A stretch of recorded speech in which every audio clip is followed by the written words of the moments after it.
Gazte talentuaren lehenengo azokak eman dio hasiera Wikin berrikuntza astearen bigarren jardunaldiari. Talentu bila ari diren 57 enpresa elkartu dira Kurtxalean, 200 lanpostu eskaintzarekin eta nazioarteko mugikortasuna sustatzeko 20 bekarekin. 700 pertsona baino gehiagok parte hartu dute azokako ekintzetan eta 600 elkarrizketatik gora egin dituzte enpresekin.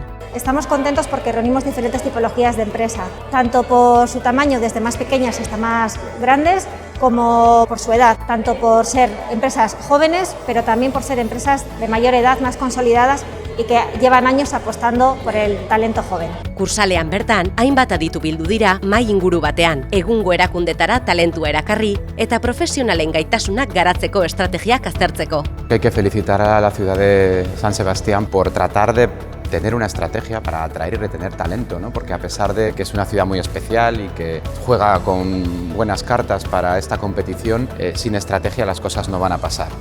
Jorge Barrero bera, teknologiak gaur egun gizartean duen garrantziaz mintzatu da Wikin TVren bitartez eskainitako hitzaldi batean.